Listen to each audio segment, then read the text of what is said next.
Sahabat Pijar TV, terima kasih sudah klik video YouTube ini. Kiranya kebenaran firman yang saudara dapatkan menerangi kehidupan saudara. Dan untuk mudah menyaksikan video-video lainnya dan mendapatkan update dengan cepat, gimana caranya? Klik subscribe-nya. Jangan lupa berkat Tuhan jangan disimpan sendiri. Klik tombol share di bawah dan dibagikan video ini ke banyak orang sebanyak-banyaknya yang saudara kenal. Salam terang bagi Indonesia.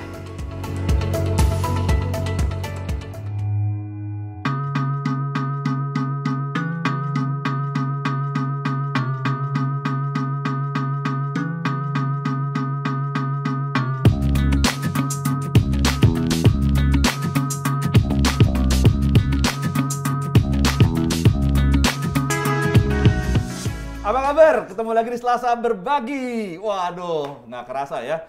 Kita akhirnya masuk di bulan Desember, bulan terakhir di tahun 2021 ini. Dan, wah, walaupun udah setahun di tahun 2021 nih, kita nggak pernah ragu, kita nggak pernah mau berhenti untuk ingetin kamu semua untuk jangan lupa untuk berbagi kebaikan, berbagi perhatian kepada orang-orang di sekitar kamu. Karena mungkin saat ini ada orang-orang yang lagi butuh pertolongan, tapi mungkin mereka sendiri nggak berani untuk ngomong, tapi kenapa nggak ada inisiatif dari kita untuk memberikan perhatian pada mereka? Siapa tahu kamu adalah orang-orang yang bisa menjadi penolong bagi mereka. Tapi ada hal yang lebih penting, adalah punya kita keberanian untuk bisa menceritakan Injil juga buat mereka. Karena berbagi Injil kepada orang-orang yang belum pernah mendengar atau belum pernah kesempatan, nggak harus jauh dari kamu. Mungkin juga mereka adalah orang-orang yang selama ini sebenarnya dekat dengan kehidupan kita, baik itu saudara, teman, atau sahabat kita sendiri sebetulnya. Dan sama seperti apa yang dilakukan oleh Pijar TV, kita ngajak kamu semua untuk menjadi bagian dari Pijar TV, untuk ngambil bagian, untuk menjadi donatur. Karena dengan setiap donasi yang diberikan, itu memberikan kesempatan bagi Pijar TV untuk tetap konsisten membagikan Injil atau kabar baik sampai ke seluruh pelosok Indonesia.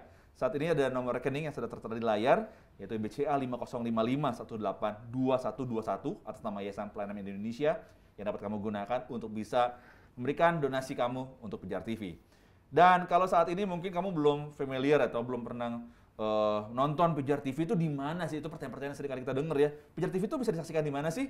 Nah, kamu bisa saksikan di Transvision channel 778 atau kamu juga bisa saksikan secara streaming di www.pijar.tv. Kalau kamu juga saat ini mungkin mempunyai pertanyaan dalam kehidupan kamu yang kamu ingin tanyakan, atau mungkin kamu juga membutuhkan dukungan doa, silakan kamu bisa gunakan nomor WhatsApp yang tertera di layar ini 0813-8700-7055 untuk kamu bisa kirimkan melalui pesan WhatsApp kepada tim Respon Pijar TV yang siap untuk melayani pesan-pesan kamu itu. Dan kita juga pengen ngundang kamu juga untuk mampir ke online shopnya Pijar TV yang ada di Tokopedia ataupun di Shopee untuk kamu bisa mendapatkan atau bisa membeli merchandise Pijar TV seperti yang ada di belakang saya ini ya. Ada tumbler, ada kaos, ya, ada t-shirt ya. Dan juga selain ada tumbler dan juga t-shirt, ada juga USB pengajaran dari Bapak Pendeta Esra Soru dan juga Dr. Bambang Nursena yang kamu bisa dapatkan di Shopee ataupun Tokopedia Pijar TV. Oke, yang pastinya seperti biasa Selasa Berbagi pastinya nggak mungkin saya sendirian. Ada teman-teman saya yang tentunya akan menemani kamu semua Selasa Berbagi ini. Yang pertama saya mau kenalin juga Pastor Randy Chandra Dinata. Itu tadi kupikir merchandise juga tadi di belakang. Ini merchandise, itu bukan merchandise, ini maskot. Halo Pastor Randy. Halo Bang Jo. Gimana master plan? Baik semua, aman terkendali. Aman terkendali ya. Ya. Tidak tercerai-berai walaupun masih online. Nanti kita ibadah Natal akan onsite. Wow. Ya, doakan saja semua persiapan berjalan lancar. Amin, amin. Lalu selain Pastor Randy yang tetap kita ini adalah ada dari Bible Everyday ya, ada Pak yang Saya mau cari tahu kamera mana yang saya mau cari. ada Peter Chris dari Bible Everyday. Gimana kalau Bible Everyday sendiri? Coba Pastor Peter Chris, apa yang bisa dibagikan saat ini? Biasa-biasa aja. Gue nggak nanya kabar loh. Iya, yang dibagikan juga biasa-biasa saja. Aja sih? Biasanya itu harusnya sebagai orang Kristen ya, harus terbiasa baca kitab suci setiap hari. Itu hal yang biasa harusnya. Makanya bagaimana dengan Bible Everyday? Biasa aja. Seharusnya setiap orang biasa baca Alkitab setiap hari. Mantap tenan, luar biasa. Dan tamu kita hari ini adalah Pastor Ferry Felani. Waduh, apa kabar Pastor? Baik Om Jo. Bagaimana pelayanan? Puji Tuhan. Menyambut Natal? Semakin sibuk kah? Iya, tapi udah siap-siap mau liburan sih. Saya kira mau yang lain. Oke. Maunya. Oh, iya. Nah, kita semua akhir-akhir ini kita mau membahas sebuah topik Jesus versus religion. Sebenarnya dasar dari kenapa kita mengangkat tema ini sesuai dengan pertanyaan-pertanyaan yang sekali muncul ke tim respon PJR TV, terutama tentang Kristus, tentang Yesus tentunya ya, dan juga tentang agama sih sebetulnya. Pandemi ini tuh akibatin orang seringkali berpikir ulang tentang kepercayaan mereka dan keimanan mereka gitu loh. Dan ada banyak orang akhirnya daripada saya mempercayai satu iman, udahlah pokoknya saya percaya Tuhan aja dah. Yang penting kan Tuhan tuh sama, jadi saya percaya sama Tuhan aja. Tapi apakah saya harus terafiliasi dengan agama tertentu atau enggak, itu sih gimana nanti lah. Nah, saya mau boleh minta teman-teman enggak, gimana menurut pendapat kalian tentang orang-orang yang memiliki opini atau pendapat seperti ini? Silahkan. Siapa dulu? Pastor Ferry dulu ya? Iya dong. Iya dong. Sebagai narasumber utama. Kelihatan, ada yang mau diutarakan ini banyak banget. Sesuai dengan yang diutarakan karena dia berasal dari Jakarta Utara. Iya. Bisa. Jak Utara ya, yang Utara ya. Silakan, Pastor Ferry. Oke, kalau apa yang aku pahami adalah begini, bahwa mengikut Yesus tidak sama dengan mengikuti sebuah agama. Karena ketika Yesus Kristus datang ke dunia ini, ya apalagi ngomongin Natal ya gitu ya. Yesus nggak datang bawa agama, dia datang membawa kerajaan Allah kan begitu. Wow. Itu yang jadi penekanan Yesus. Justru kita menyaksikan di dalam Alkitab bahwa agama, kalau konteksnya Alkitab berarti agama Yahudi pada waktu itu ya, Yudaisme gitu. Betul. Bahkan menjadi lawan Yesus. Bukan agamanya sebenarnya, tetapi oknum-oknum di dalamnya dengan mentalitas di dalamnya gitu. Yang menjadi lawan Yesus. Kalau ditanya di mana kita menemukan hal tersebut, yang paling nyata kan kita lihat misalkan pertentangan Yesus dengan orang-orang Farisi gitu ya. Dan yang paling menarik adalah di bagian akhir dari kitab Matius 28 tuh. Matius 28 ayat 15 sampai 20 kan kita mengenalnya sebagai amanat agung, ya nggak sih? Kalimat terakhir Yesus buat murid-murid sebelum dia naik ke surga dan dia memberikan sebuah mandat pemuritan. The most important thing lah ya yang disampaikan. Tapi satu perikop sebelumnya orang tuh jarang bahas. Betul. Yaitu sebuah judul perikop, judulnya dusta mahkamah agama. Wih, jangan ada dusta di antara kita harusnya kan gitu. Tapi ternyata di situ ada sebuah dusta yang diciptakan oleh siapa? Mahkamah agama waktu itu. Gitu ya, di mana tua-tua Yahudi berkumpul bersepakat membayar penjaga-penjaga yang menjadi saksi kebangkitan Yesus untuk jangan pernah ceritakan kebangkitan, buatlah sebuah cerita lain, yaitu tentang apa? Tentang mayatnya dicuri oleh murid-murid. Dan dikatakan bahwa cerita itu beredar terus sampai sekarang. Sekarang itu berarti sampai kitab Matius ditulis begitu. Dan itu lucu banget kan bahwa Yesus yang bangkit menyelamatkan manusia, yang juga Yesus adalah orang Yahudi yang mengikuti semua peraturan agama Yahudi, justru dijegal oleh orang-orang Yahudi dan tokoh-tokoh agama Yahudi kan begitu. Nah, makanya di situ aku bisa melihat bahwa yang paling penting di dalam hidup kita adalah mengikut pribadi Yesus itu sendiri gitu. Sang Kristus itu sendiri yang datang menyelamatkan, bahkan seringkali agama yang ibaratnya berhubungan erat dengan Kristus sendiri pun ya. Kalau ngomongin agama lain yang berbeda dengan Kristus kan udah jelas beda ya begitu ya. Ini agama Yahudi loh yang Yesus hidup di dalamnya. Itu pun menentang dia gitu. Itu pun berusaha menjegal dia oknum-oknumnya dan mentalitas di dalamnya gitu. Jadi pribadi Kristus itu yang harus kita ikuti sebagai. Oke. Jadi kalau dari Pastor Ferry sendiri nggak memandang bahwa semuanya sama, tapi justru ada satu pribadi yang menonjol dari kekristenan, itu pribadi Yesus. Dari Randy gimana, Ren?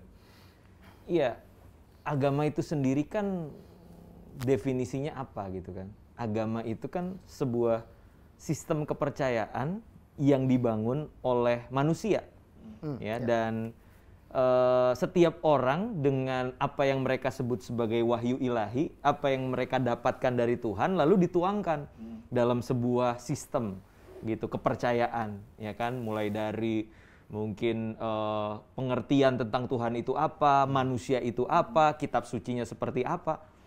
Dan kemarin aku baca itu sampai saat ini agama di dunia itu sekitar 4.200 agama jumlahnya. Wow. Banyak ya. Dan itu pasti kenapa bisa ada 4.200? Karena ada perbedaan, ada keunikan kan masing-masing di dalamnya. Gitu. Jadi buat aku kalau ada yang bilang semua agama sama saja, yang penting Tuhannya satu, ya lalu mengapa bisa ada 4.200 jenis agama? Artinya kan kenapa nggak bergabung aja jadi satu orang-orang beragama gitu? Nggak bisa. Karena memang ada keunikannya masing-masing. Kayak gitu, dari agama satu dengan yang lain gitu. Nah, tapi tadi menyambung dari apa yang Pastor Ferry katakan bahwa Yesus itu tidak membawa agama, itu betul. Artinya gini, ketika kekristenan itu muncul, itu pun bukan karena Yesus bilang, ayo sebarkan agama Kristen. Yesus bilang pergi jadikan semua bangsa murid kan. Even sebelum ada kekristenan kayak gitu, sebelum ada agama Kristen. Murid-murid pun disebut Kristen di Antioquia sebagai bentuk penghinaan kan dari orang-orang sekitar, bukan karena mereka yang mengaku-aku kita punya agama Kristen gitu. Nah, jadi dari situlah kita bisa belajar bahwa Yesus datang tidak membawa agama tapi nilai-nilai kerajaan sorga. Tapi apakah kita harus menjadi orang yang anti dengan agama oleh karena Yesus kan against religion dengan para pendusta mahkamah agama itu? Enggak. Bukan artinya kita jadi orang yang tidak percaya agama. Tapi bagaimana tadi seperti Pastor Ferry katakan, bukan agamanya tapi seringkali oknum yang ada di balik agama itulah. Ada politik, ada kekuasaan, kekerasan yang membuat akhirnya orang jadi antipati sama sistem kepercayaan itu sendiri. Kayak gitu Bang Jo. Berarti bukan bermaksud berarti kita tidak menjadi orang yang tidak beragama, intinya sih bukan seperti itu ya. Betul. Tapi justru tetap meninggikan Kristus sebagai Tuhan, itu yang terpenting. Nah, apalagi nanti kita mesti bisa bedain antara beragama sama bertuhan. Nah, itu dia benar. Ya kan, orang yang beragama belum tentu bertuhan. Mereka cuma menjalankan rutinitas, liturginya, ya kan, untuk pride-nya dia sendiri lagi. Nah, tapi kalau orang bertuhan, ya dia pasti mencari cara untuk menyembah Tuhan kan, dan itu kan difasilitasi oleh yang namanya agama tadi, bagaimana liturgi diatur, tata cara segala macam kayak gitu.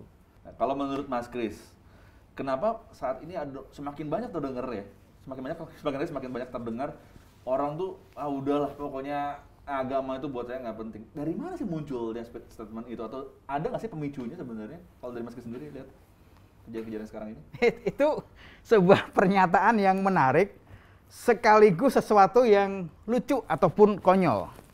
Kalau dikatakan bahwa agama tidak menarik gitu kan, dan kemudian dia mengatakan tadi, katakanlah kita ambil Pastor yang dikatakan tadi bertuhan gitu kan, pada akhirnya pun dia melakukan praktek-praktek agamawi. Contohnya?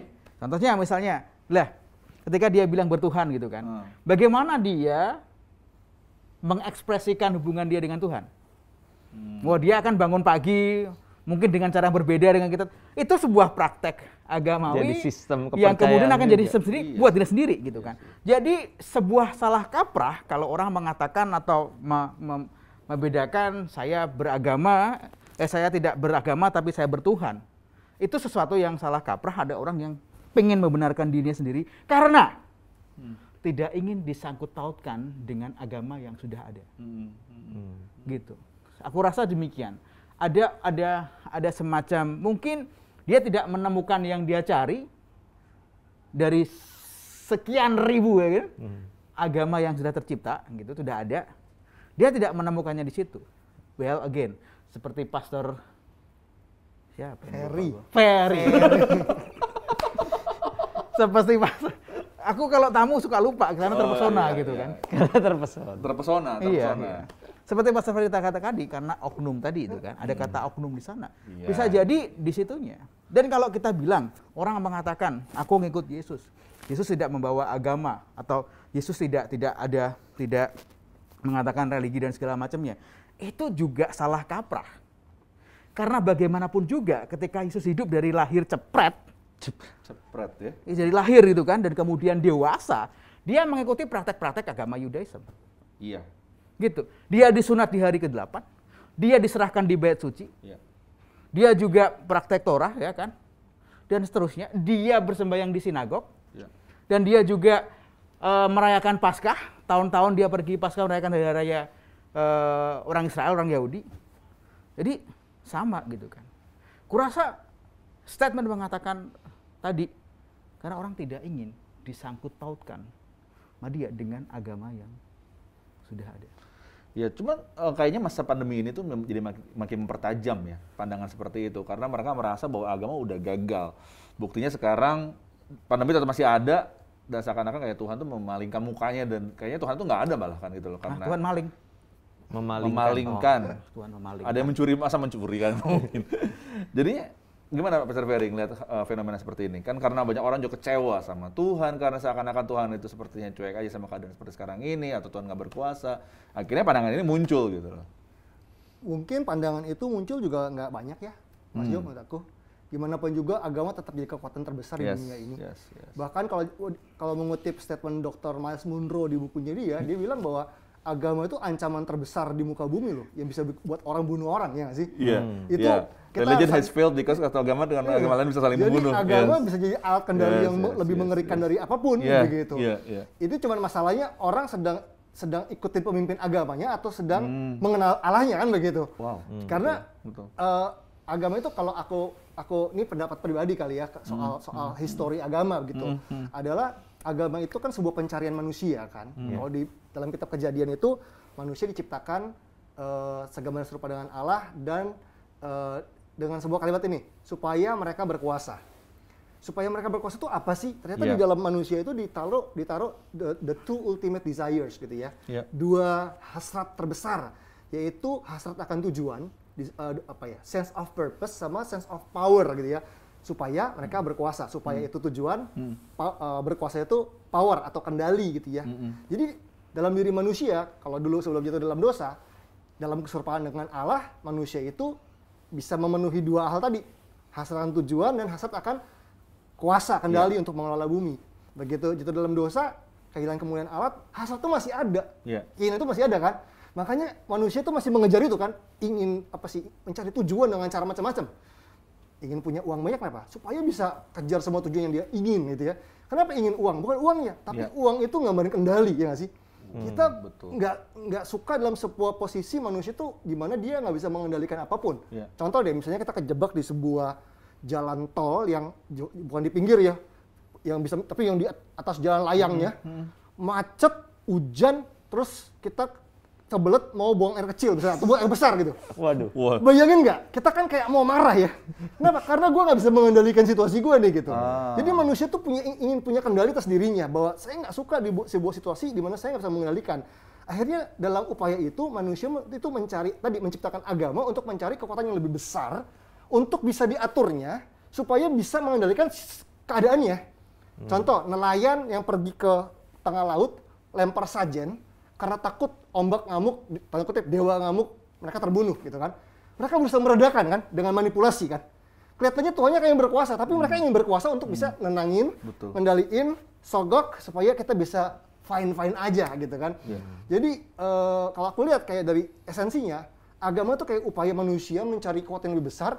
Kalau bisa dia ingin mengendalikannya supaya bisa terkendali kehidupannya, begitu kan. Makanya kalau kita pakai esensinya agama tuh kayak kita ingin using God.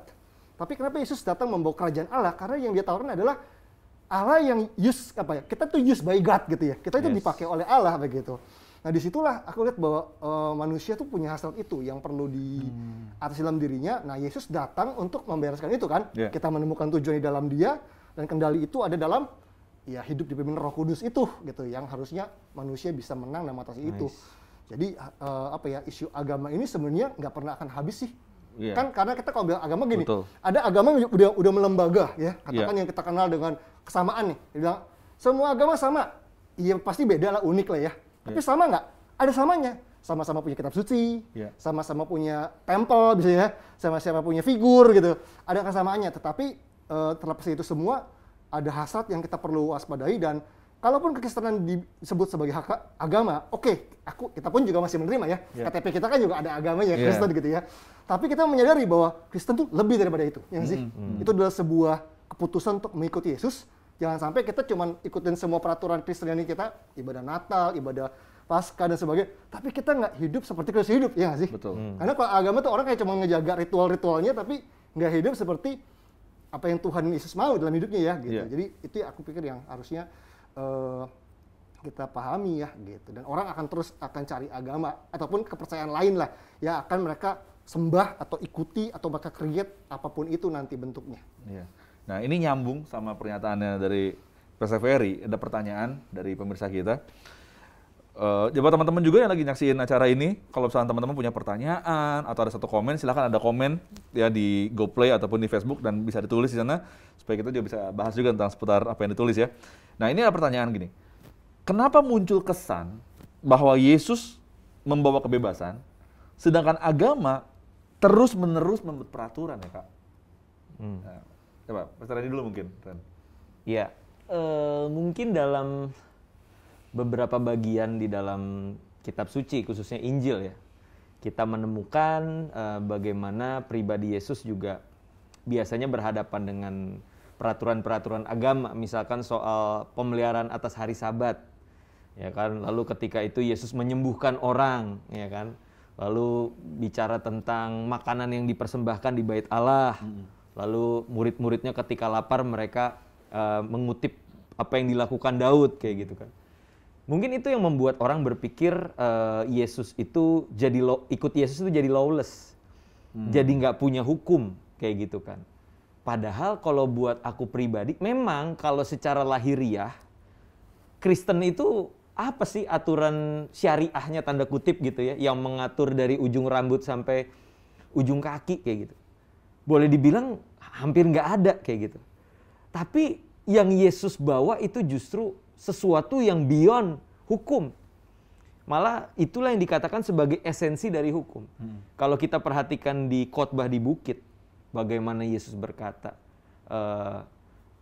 hukum berkata, jangan membunuh, tapi aku berkata kepadamu, barang siapa marah kepada saudaramu, kepada saudaranya, dan itu sudah membunuh. Jangan berzina, tapi barang siapa melihat perempuan dan dia mengingini dalam hatinya, ia sudah berzina. Bukankah itu satu tingkatan yang lebih tinggi daripada hukum gitu kan? Dan buat aku kita mesti berpikir ke arah sana. Kita bukan hidup menggenapi setiap hukum-hukum yang ada di kitab tertentu, tapi lebih daripada itu ternyata Yesus membawa budaya kerajaan surga. Nilai-nilai kerajaan surga yang aku pikir jauh lebih mulia sih daripada sekedar hukum-hukum yang dibuat oleh manusia kayak gitu. Jadi aku rasa coba dipikirkan ulang deh ketika bilang aku pengikut Yesus, sudahkah kita benar-benar menghidupi nilai-nilai kerajaan surga yang Yesus bawa kayak gitu. Bicara tentang nilai sebetulnya ya kalau dari pendapatnya Randy. Kalau Mas Kris gimana Mas Kris? Apa pendapat Mas Kris tentang hal ini? Yang mana tadi? Kenapa muncul Yesus? Kenapa muncul kesan bahwa Yesus itu memberikan kebebasan, sedangkan agama terus aja membuat peraturan? Ini sama sebetulnya. Yesus tidak menimbulkan peraturan gitu ya, tidak bikin peraturan gitu kan. Ini kan sama juga gitu kan. Sekarang ini juga yang mengaku pengikut Kristus juga banyak bikin aturan kan di gereja. Jadi apa bedanya? Nah gitu kan. Nah kalau tadi dibalik lagi melihat dari apa yang dikatakan oleh Pastor Randy tadi ketika melihat bahwa Yesus di perjanjian baru orang menafsirkan apa tindakan Yesus adalah seolah-olah tidak taat kepada hukum yang berlaku pada saat itu salah. Anda harus melihat bahwa Yesus itu seorang rabi, guru, dan dia menginterpretasikan hukum tadi itu dalam perspektifnya dia, seorang rabi Yahudi. Jadi dia udah melihat keseluruhan dari hukum yang diberikan oleh Tuhan kepada Musa dan juga hukum-hukum yang lainnya yang menyertainya 613 something itu. Itu adalah interpretasi seperti yang tadi Pastor Randy katakan tadi. Ketika bagaimana seseorang itu dikatakan menghormati hari Sabat. Yesus menginterpretasikannya yang memang berlawanan dengan yang orang anggap saat itu. Hari Sabat tuh harus diam aja di rumah, tidak boleh lari saat pelemparan batu. Dan tidak melakukan apa-apa. Tapi Yesus mengatakan menyembuhkan orang di hari Sabat itu tidak melanggar hari Sabat. Yesus menginterpretasikan bahwa menghormati hari Sabat adalah hari buat Tuhan. Artinya kita tidak boleh fokus pada diri sendiri. Beristirahat dari kerja bukan berarti tidak melakukan apa-apa, tapi bekerja buat orang lain yang mungkin tidak menguntungkan diri kita sendiri. Di situ sebetulnya. Jadi kalau dikatakan mengikut Yesus kayak nggak ada aturan apa-apa dan segala macamnya, pikir lagi lah, Anda ngikut Yesus atau ngikut siapa? Iya. Dan lihat lagi juga para rasul juga menginterpretasikan semua ajaran Yesus dan mengaplikasikannya dalam kehidupan sehari-hari. Juga ada garis-garis tertentu. Kalau Anda nggak mau bilang peraturan, Anda bisa bilang ada batasan-batasan tertentu yang membawa mereka, ya hal ini, guide mereka, petunjuk ini membimbing mereka, semakin apa? Semakin mendekat kepada Yesus, semakin serupa pada Yesus, semakin menyerupai Yesus yang dalam tindakan dan ucapannya. Kayak gitu tadi. Manusia itu seperti itu. Tadi memang lucu, bro. Lucu banget. Manusia itu katanya pengen bebas. Tapi mereka menuntut langkah-langkah. Gimana cara mendapatkan sesuatu? Iya, betul kan? Wah, betul. kami ini adalah bebas untuk tidak terikat apapun juga. Tapi datang ke gereja, minta langkah-langkah menjadi Kristen yang sukses. Itu kan konyol namanya. Dan kemudian para pendeta juga khotbah kayak gitu. Katanya menuntut relationship dengan Tuhan. Tapi ada langkah-langkah yang harus dipenuhi. Ini konyol banget dan omong kosong. Gitu sih. Sebuah paradoks. Loh, emang apa salahnya minta langkah-langkah? Kan kita kan memang ada untuk mendapatkan sesuatu dong. Betul. Tapi ketika mengatakan free will, tapi datang sebagai seorang yang bebas dan mempunyai free will merdeka, tapi datang dengan minta langkah-langkah, itu kan sama aja Anda nggak punya free will. Kan lucu kan? Paradoks kan manusia itu. Pastor Ferry kayaknya mau bicara sesuatu nih soal ini. Nggak, cuma mau komen aja. Orang itu kalau biasa terbelenggu, dikasih kebebasan bingung punya bebas ya. Iya. Malah bingung. Akhirnya butuh kebebasan yang memiliki aturan tersendiri untuk kebebasan itu sendiri gitu loh. Ya dia akhirnya cuma ganti aturan aja Iya, ya. aturan aja. Cuma versinya sendiri aja gitu. Nah, tapi jadinya karena kebingungan ini ada juga nih pertanyaan yang nyambung juga sama hal ini. Teman-teman bisa tolong jawab nih ya. Jadi yang menyelamatkan kita itu apa? Yesus atau apa agama kita sih sebetulnya? Yesus titik, udah. Iya nggak sih? Nah, apakah dengan kita beragama Kristen itu menjamin keselamatan kita? Enggak. Kalau beragama ya, enggak. Karena ada orang-orang yang beragama Kristen tapi tidak mengikuti Yesus, tidak terhubung dengan dia sama sekali enggak. Tapi kalau orang dia mengenal Kristus, mengalami Kristus gitu ya, ya dia diselamatkan. Clear banget kok Alkitab bilang bahwa siapa percaya dia akan diselamatkan ya, gitu ya. Mengaku dengan mulut, percaya dengan hati dia diselamatkan. Tidak dikatakan ya kamu percaya dan kamu mengikuti syarat-syarat agama kamu diselamatkan. Ya, kita yang membuat keselamatan jadi blur tuh, jadi rancu tuh teologinya ya gitu. Jadi kalau tanya soal keselamatan Yesus atau agama, clear Yesus titik gitu. Hanya ada satu jalan, ya kan? Agama Kristen gimana? Karena kalau agama Kristen nanti jadi agama Kristen yang versi mana dulu gitu ya. Aliran sinodenya siapa lagi? Ribet lagi ya gitu ya. Karena kalau bicara agama banyak orang sibuk sama atributnya begitu. Nah, sebagai kita kalau udah ikut Yesus dengan benar, mau kita mau pakai atribut atau enggak, kan udah nggak pusing ya nggak sih? Betul. Misalnya kita percaya Yesus terus bilang, gue nggak ngalahin Natal deh, nggak pakai gini. Selamatin nggak? Ya dia selamatkan. Cuman ya punya pilihan masing-masing aja cara menjalani iman keselamatannya ya. Gitu. Tapi kalau buat kita harusnya clear banget ya. Clear itu Yesus. Kristus yang menyelamatkan. Bukan begitu Mas Kris? Oh iya. Udah itu aja. Udah pasti diketok pakai palunya Thor biar. Enggak, gue pikir dia udah mau jawab aja. Oh iya benar. Terus dia langsung jawab lagi gitu, apalagi gitu kan. Okay. Nantilah itu.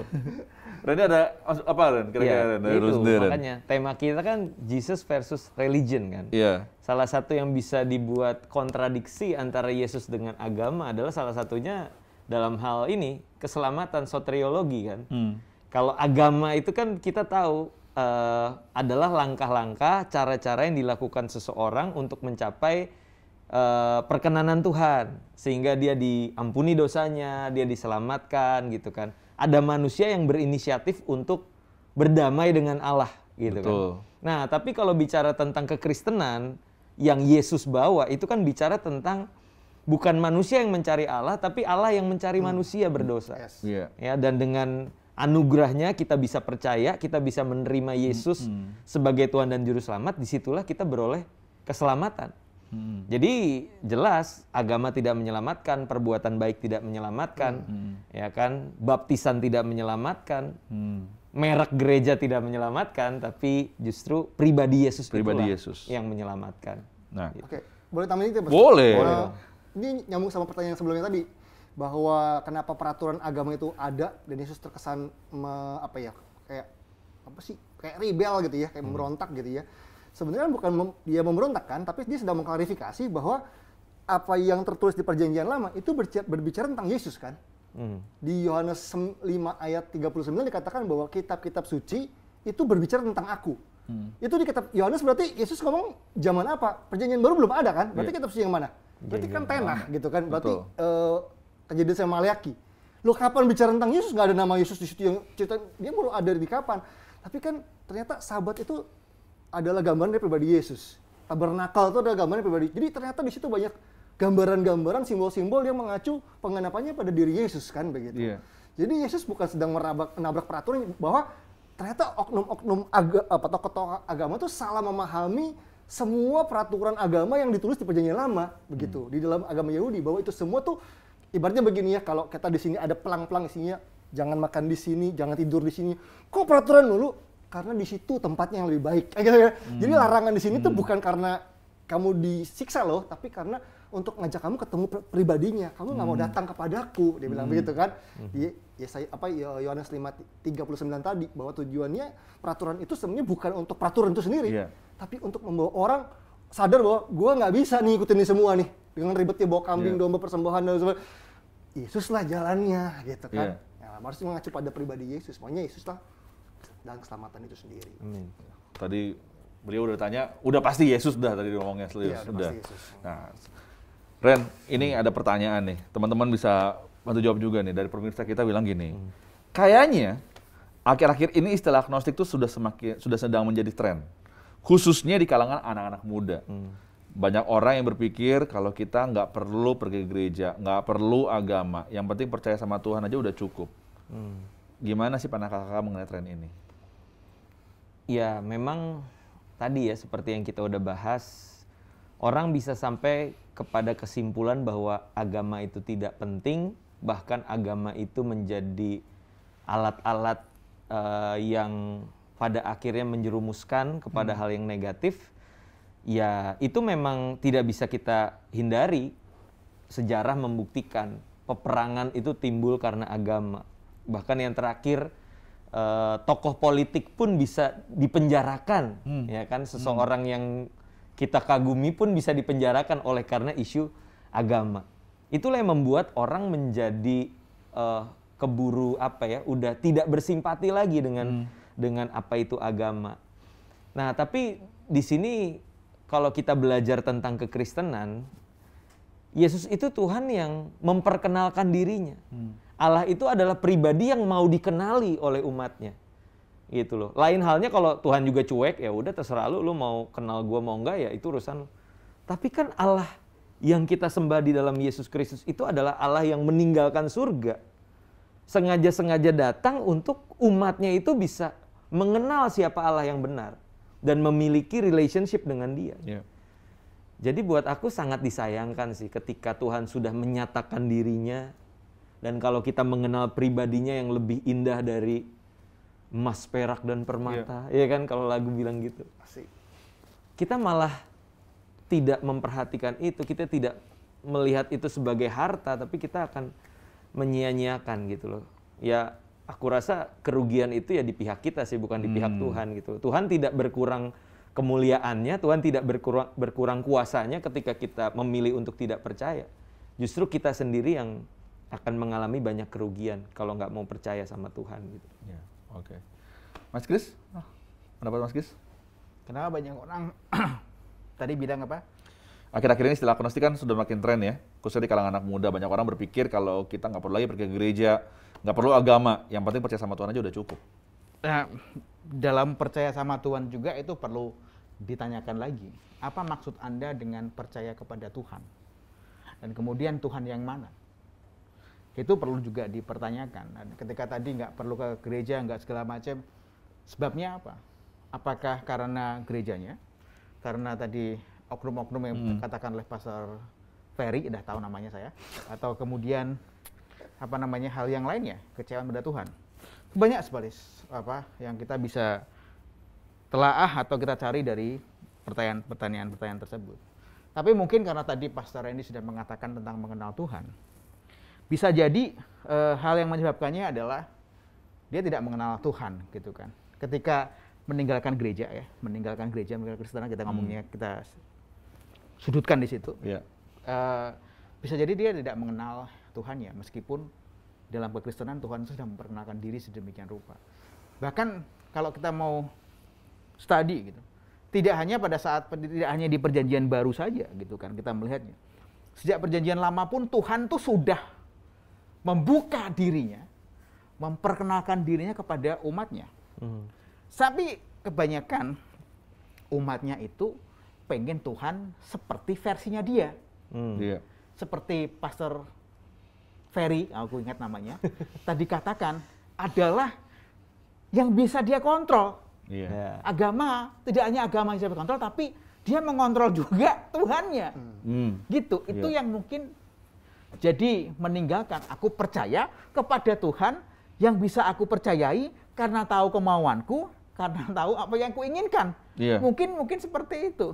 Pertanyaannya adalah apakah Tuhan seperti ini? Apakah Tuhan bisa kita kendalikan? Apakah kita ingin Tuhan yang memenuhi semua hasrat kita? Itu kan sama Itu saja dia. bukan Tuhan. Doraemon itu. Karena bisa mengabulkan semua permintaan kita gitu kan. Lah, kalau kita menyembah Tuhan yang bisa kita kendalikan, bukan Tuhan artinya gitu. Bahkan kita bisa belajar dari Yunus. Yunus itu pengen sedemikian rupa Tuhan yang mau tahu apa yang dia rasakan. Ketika Tuhan tidak bertindak seperti yang dia mau, dia kecewa dan sedih. Iya.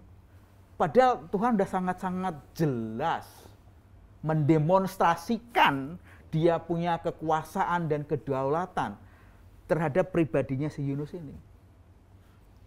Angin ribut segala macam, kemudian dia dibuang, kemudian ditentukan Tuhan. Itu semuanya adalah kedaulatan Tuhan dalam hidupnya demi kepentingannya dia. Tapi dia gagal melihatnya.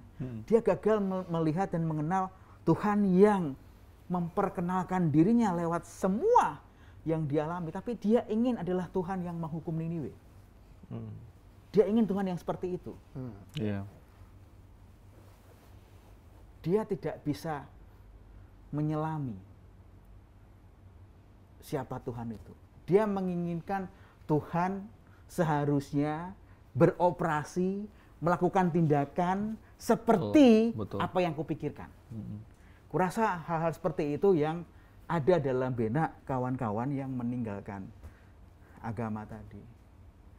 Kalau dari sisi tadi, mereka masih tetap percaya Tuhan, tapi Tuhan yang mana dulu? Iya. Gitu dari saya. Pastor Ferry ada mau tambahin? Aku kurang tahu ya apakah apa yang aku lihat ini bisa disebut sebagai agnostik atau tidak. Mungkin sisi ini aku lihat mungkin bukan agnostik kali ya. Jadi aku menemukan ada satu generasi lah katakan gitu ya, anak muda gitu ya, yang mereka percaya Tuhan gitu, percaya Yesus yang ada di Alkitab. Hanya saja mereka apatis terhadap gereja dan hamba Tuhan.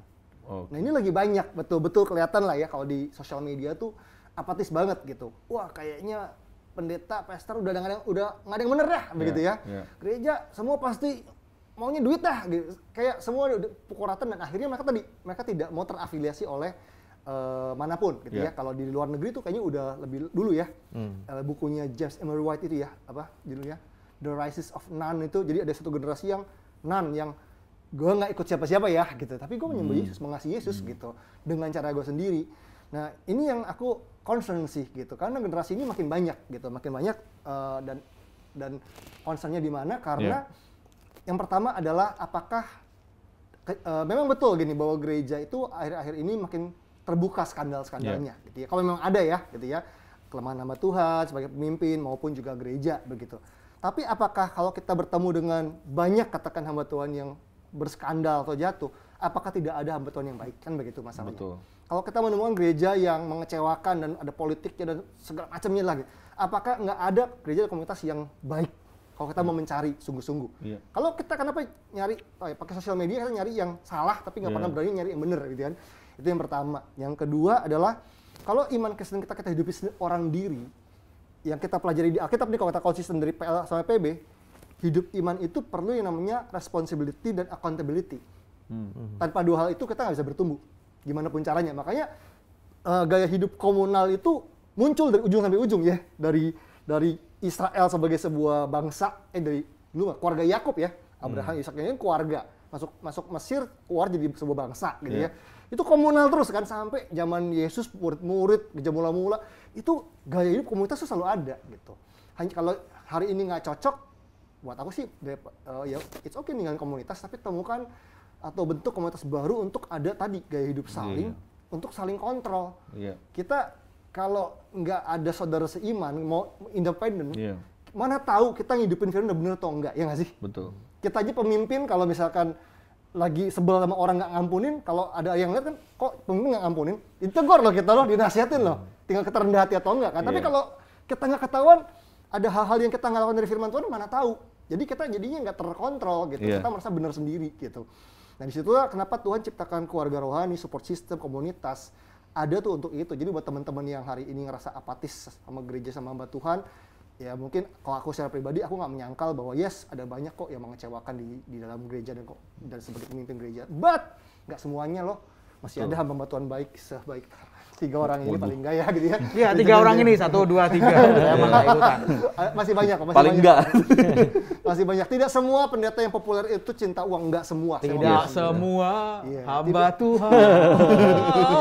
Jadi jangan jangan generalisasi ya hanya karena kita melihat catatan 1-2 pihak terus dibilang semua sama. Yuk buang sikap itu dan ya justru gini, punyalah mental untuk contribute dalam kelemahan hamba Tuhan ataupun komunitas yang ada. Itu akan jauh lebih baik lah. Itu kayak lagunya Padi itu.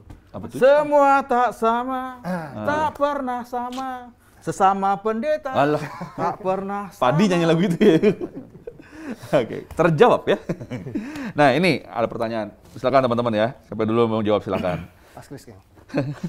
Kak, temanku baru saja mengakui Kristus sebagai Tuhan dan Juru Selamat. Tapi dia ini anak pimpinan agama lain yang mayoritas negara kita. Dia terpaksa harus memakai atribut dan melakukan kebiasaan agamanya yang lama. Kalau dia masih mau hidup bersama keluarganya dan tidak diusir atau bahkan terancam. Nah itu bagaimanakah? Salahkah Kak? Hatinya mengakui Tuhan, tapi hidupnya masih dalam lingkup aturan agama lama. Silakan, siapa yang mau coba duluan? Ya udah deh. Jadi aku sih tidak berani menyalahkan atau langsung menghakimi ya bahwa orang ini orang yang penakut mungkin, orang yang tidak beriman gitu. Seperti yang tadi Pastor Ferry bilang, kekristenan itu kan hidup berkomunitas. Kalau misalkan kita berani katakan dasar kurang iman, berani dong keluar tinggalin rumah. Yang ngomong gitu berani nggak kasih tempat tinggal buat orang ini? Berani nggak komunitas itu sediain penghidupan ya kan, makanan buat dia, kebutuhan dia. Lah kalau misalkan anak ini masih belasan tahun mungkin, masih belum punya penghasilan sendiri, belum bisa bertanggung jawab atas kehidupannya sendiri, ya biarlah dia tetap ada di dalam naungan orang tuanya, ya kan, dengan mungkin atribut-atribut yang agama sebelumnya, tapi ya tetap di dalam pemuritan, di dalam pembimbingan untuk mengenal Tuhan. Sampai pada waktu tertentu dia bisa bertanggung jawab atas dirinya sendiri, mengambil keputusan atas dirinya sendiri. Ya, barulah kita dukung, kita support keputusannya dia gitu. Tapi kalau misalkan masih usia belasan, buat aku pribadi, iya, aku pun ada anak youth yang usia belasan juga dari agama yang sebelumnya. Dan aku nggak berani bilang, kan beriman, udahlah, percaya Yesus, pergi di jalan, tidur di jalan, nanti juga Tuhan pelihara. Nggak gitu juga kali gitu. Kalau itu menurut aku ya. Ya, gue setuju, Pastor Randy. Saya setuju dengan Pastor Randy bahwa janganlah kita memberikan nasihat yang kita sendiri juga tidak bisa mempertanggungjawabkannya. Iya. Kalau kemudian, wah kamu kan sudah terima Yesus gini-gini, bla bla bla bla, tinggalkan semuanya gitu Iya. kan. Apakah Anda itu bisa menanggung hidupnya? Apakah Anda siap menampungnya dan seterusnya? Menyediakan rumah dan semua yang dia tinggalkan. Itu dulu Anda jawab. Aku percaya bahwa Tuhan akan siapkan dan segalanya. Tapi ketika Anda memberikan nasihat seperti itu, apakah sudah Anda pikirkan sebelumnya? Kayak gitu. Yang kedua adalah berkaca dari Bapak Naaman dari kerajaan Aram, kita bisa mengambil contoh bahwa tidak masalah dengan segala atribut lamanya. Selama tadi yang disebutkan oleh Pastor Randy, saya hanya memberikan ayatnya, saya hanya memberikan dasar firman-nya di 2 Raja-Raja 5:18 saat Naaman sudah sembuh dari kusta dan dia berkata bahwa kurasa ini adalah pernyataan bahwa dia convert kepada menyembah kepada Tuhan benar, Allah Abraham, Ishak dan Yakub, yakni Allah Israel. Dia berkata, akhirnya berkatalah Naaman, jikalau demikian biarlah diberikan kepada hamba-Mu ini tanah sebanyak muatan sepasang bakaran, sebab hamba-Mu ini tidak akan lagi mempersembahkan korban bakaran, tidak akan lagi mempersembahkan korban bakaran atau korban sembelihan kepada Allah lain kecuali kepada Tuhan. So ini adalah kalimat pertobatan, ya. Dan kiranya ayat 18, Tuhan mengampuni hamba-Mu ini dalam perkara yang berikut. Apabila tuanku masuk ke kuil Rimon untuk sujud menyembah di sana, dan aku menjadi pengapitnya sehingga aku harus ikut sujud menyembah dalam kuil Rimon itu, kiranya Tuhan mengampuni hamba-Mu ini dalam hal itu. Dan Elisa nggak ngomong apa-apa. Oh kamu ini ya udah disembuhkan. Kagak ada. Elisa yang ngomong, maka berkatalah Elisa kepadanya, pergilah dengan selamat. Setelah itu Naaman berjalan tidak berwajah daripadanya. Wow. Gitu. Contoh yang sangat jelas. Gak tuntutan apapun sebetulnya di situ. Pastor Ferry mungkin? Setuju banget dengan apa yang Pastor Randy dan Mas Chris sampaikan ya, bahwa mengikut Yesus itu nggak sekedar pindah agama, ya nggak sih? Orang pindah agama bisa hanya karena mau kawin doang, bukan karena mengasihi Yesus dan mengenal Tuhan. Ya pengalaman dia tanda tangan Iya surat sih. persetujuan pernikahan. Ya begitu orang mengenal Kristus dan mengalami Kristus, orang itu berproses, ya nggak sih? Iya. Dia berproses. Izinkan orang itu berproses dan kita nggak perlu memburu-buru dia. Iya. Kadang-kadang kita ingin buru-buru mengkristenkan dia secara agama gitu loh. Terus jadi pakai baju putih-putih, rambut belah pinggir, yang Alkitab gitu ya, Nobita banget gitu. Padahal gini, yang terganggu siapa sih? Lu masih pakai atribut lama lu, yang terganggu kita. Tuhan terganggu nggak? Kagak.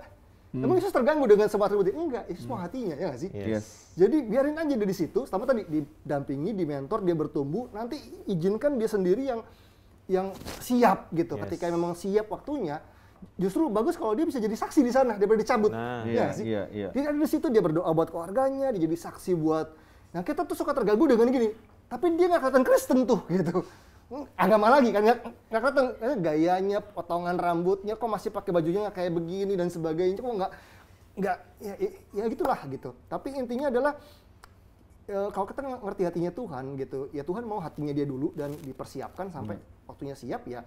Kalau memang nanti waktunya menyeberang, ya menyeberang gitu ya. Dalam arti ya dengan semua konsekuensi penganiayaan ya. Tapi jangan coba menasihati, membuat sebuah nasihat dengan menciptakan penganiayaan buat orang lain yang sebenarnya nggak perlu gitu. Betul. Betul. Karena ya resikonya juga besar, apalagi imannya baru dimulai kan begitu. Wah, ini kalau aku sih kurang ya kita waktunya sebenarnya dari apa yang kita ungkapin ini ya, karena ada banyak sisi yang kita bisa pelajari dan ada banyak sisi juga kita bisa gali bahwa kekristenan itu bukan sekedar agama. Yes. Ya. Nah, tapi boleh nggak teman-teman untuk kasih kesimpulan apa yang kira-kira kita bisa sampaikan ke para pemirsa kita di Selasa Berbagi pada hari ini tentang apa yang sudah kita bicarakan selama sampai 1 jam ini, dari Randy, lalu Peter Chris, lalu ke Pastor Ferry. Ya, jadi di dalam sejarah kekristenan ya kita menemukan kehadiran Tuhan Yesus ke dalam dunia itu, dia nggak bawa sebuah agama yang baru, tapi dia bawa nilai-nilai kerajaan surga yang sudah dihidupi oleh para rasul ketika mereka dipenuhi Roh Kudus di peristiwa Pentakosta, ya kan? Belum ada istilah agama Kristen, Bahkan istilah gereja pun belum ada, tapi komunitas ini sudah ada di mana mereka menghidupi nilai-nilai, berbagi roti, mereka berfellowship, berdoa, mereka menaruh kepemilikan mereka untuk kepentingan orang lain. Dan baru beberapa ratus tahun kemudian muncullah satu institusi agama untuk memfasilitasi itu. Aku rasa kita harus balik ke esensinya lagi. Ya, walaupun kita sekarang tidak bisa menyangkali bahwa kita hidup di tengah bangsa, perlu ada yang namanya kejelasan mengenai status kita. Tapi jangan sampai kita cuma jadi orang yang beragama. Gitu loh. Biarlah Kristus itu tetap menjadi pusat, Kristus itu menjadi pribadi yang kita tinggikan ketika kita menjalani ritual agama kita. Gitu Bang Jo. Mas Kris? Kurasa teman-teman yang saya mengerti bisa sedikit banyak relate dengan apa yang teman-teman tadi katakan gitu kan, meninggalkan gereja, mungkin ada dalam kekecewaan. Hal yang sangat wajar kalau teman-teman melihat apa yang teman-teman rasakan dan lihat tidak seperti yang dibaca di kitab suci, di Injil, Perjanjian Lama atau Perjanjian Baru. Anda tidak melihatnya itu dalam institusi gereja yang Anda berada sekarang ini. Dan juga tidak Anda lihat dari para pemimpin yang Anda look up to. Dan juga tidak Anda lihat dari orang-orang yang mengaku dirinya Kristen. Itu sesuatu yang wajar. Tapi kembali bahwa seberat-beratnya kehidupan yang lo alami dan sekecewa-kecewanya dirimu terhadap manusia dan institusinya, lo masih tetap bisa memandang Kristus Yesus. Dia nggak pernah gagal, dan dia nggak pernah meninggalkanmu sedetik pun. Bapa yang di sorga itu, kalau Anda terus melihat kepada dia akan seriously, dia akan hadir dalam hidupmu. Dan pastinya melalui orang-orang yang tentunya nggak akan pernah lo bayangkan sebelumnya. Dan gak hanya itu, gue pesan kepada hamba-hamba Tuhan, lo yang menyandang diri lo pengajar, pengkhotbah, dan seterusnya, mulailah untuk memperkenalkan Tuhan yang lo layani itu dengan benar. Ajarkan dengan benar. Tidak hanya lo ajarkan, tidak hanya lo hanya bicarakan, tapi lo hidupi dalam kehidupan itu sendiri. Antara perkataanmu yang lo ajarkan di mimbar dan yang lo khotbahkan dan juga lo lakukan harus sama. Paling enggak jemaat bisa tahu kehidupanmu dan mereka bisa merasakan apa yang dialami oleh jemaat mula-mula saat mereka merasakan ada rasul-rasul di situ, para pemimpin di situ. Paling enggak itu. Jika Anda mempertontonkan segala tingkah laku yang mewah dan segala macamnya, tapi jemaat Anda, sekitar Anda, ada yang tidak makan, itu sebuah kekejian. Kalau Anda hidup bermewah-mewah, bahkan di antara jemaat Anda ada yang banyak begitu mempunyai apartemen yang kosong, banyak punya rumah yang kosong, tapi Anda tahu ada jemaat yang kehilangan kos-kosan, tidak bisa membayar kos karena pandemi, itu kekejian bagi Tuhan jika Anda diam aja. Walk the talk. Itu aja sih. Wah, ini message-nya luar biasa banget. Melengkapi aja mungkin dari apa yang sudah disampaikan oleh Pastor Randy dan juga Mas Kris. Buat teman-teman semua, kehendak Tuhan buat setiap kita yang sudah kenal Yesus adalah untuk kita memberitakan Injil. Nah, menginjil gitu ya. Dan tapi ada perbedaan antara marketing, kristenisasi, dan penginjilan masalahnya. Dan jangan sampai ketukar. Kalau marketing itu yang diberitakan adalah merek gerejanya dan merek pendetanya. Yuk datang ke gereja gue yuk, gerejanya gue keren loh, asik loh, dingin loh, seru loh. Atau datang ke gereja gue yuk, pendeta gue keren loh, funky loh, sakti loh, dan sebagainya. Itu marketing. Kalau kristenisasi itu gini, yuk ikut agama gue yuk, ikut agama Kristen yuk, karena paling bener. Nah itu kristenisasi. Tapi yang Tuhan mau adalah kita menginjil. Menginjil itu yang diceritakan adalah Yesusnya. pribadi Tuhan, pribadi Yesus yang lo alami, yang ada di Alkitab, yang mengasihi orang tersebut. Fokus sama esensinya, beritakan Yesus, bukan yang lain. Amin. Terjawab semua. Ya, thank you banget teman-teman apa yang tadi sampai sama Pastor Ferry Felani, Pastor Randy Chandrinata, dan juga Peter Chris, itu semua udah menyimpulkan banyak hal ya. Terutama jangan juga kita mengambil kesimpulan yang salah ya, karena kita justru meninggalkan Yesus karena kita kecewa melihat tokoh agama tertentu di tempat ibadah kita, atau justru karena menyalahkan keadaan, karena kita nggak bisa mengontrol keadaan itu, bahkan kita juga mencoba untuk mengontrol Tuhan. Tapi jadilah pribadi yang tetap memilih Yesus, karena Yesus adalah jalan dan kebenaran kehidupan. Kita ketemu lagi di Selasa Berbagi minggu depan di waktu tempat yang sama, GoPlay dan juga Facebook Live. So jangan kemana-mana, tetap stay tune ya bersama PJR TV. PJR TV, salam terang bagi Indonesia.